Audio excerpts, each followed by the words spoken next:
मेरे YouTube channel पे subscribe करके फूड साइंटिस्ट चैनल का हिस्सा बने और इसके बराबर में बेल आइकन पे क्लिक कीजिए ताकि मेरी हर आने वाली नई वीडियो आप तक पहुंच सके। मैं यहाँ 26/30 यानी मीडियम साइज के प्रॉन यूज़ कर रहा हूँ। 26/30 का मतलब ये है कि 1 पाउंड में 26 से 30 प्रॉन्स आते हैं। 1 पाउंड का मतलब 450 ग्राम होता है। अच्छा, प्रॉन को डिवेन करने का तरीका तो आप सबको आता ही होगा, मगर अब जो टेक्निक मैं आपको दिखाने जा रहा हूँ उसको जापानीज में नोबाशी कहते हैं। नोबाशी टेक्निक प्रॉन्स पर अप्लाई होती है जिससे प्रॉन को खींचकर लंबा किया जाता है और वो पकने पर कर्ल भी नहीं होता और सीधा रहता है। ये वो रेस्टोरेंट सीक्रेट है जो आम तौर से पब्लिक को बताया नहीं जाता।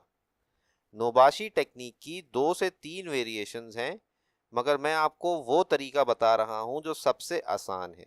बेसिकली प्रॉन की अंदर वाली साइड पर कट लगाए जाते हैं। ये कट प्रॉन की आधी गहराई तक के हो सकते हैं। फिर आप प्रॉन को पलटकर चपटी छुरी से उस पर वार करेंगे। जब आप छुरी से वार करेंगे तो आपका प्रॉन फैलकर लंबा हो जाएगा और सीधा भी हो जाएगा। अब प्रॉन को 8% सॉल्ट सॉल्यूशन में 15 से 20 मिनट ब्राइन करना है। प्रॉन बहुत जल्दी ब्राइन हो जाते हैं। ब्राइन करने का तरीका और ब्राइन क्यों मैरिनेशन से बेहतर है, इस पर मैं पूरी एक अलग वीडियो बना चुका हूँ, वो ज़रूर देखिएगा। लिंक इस वीडियो के एंड में मिल जाएगा।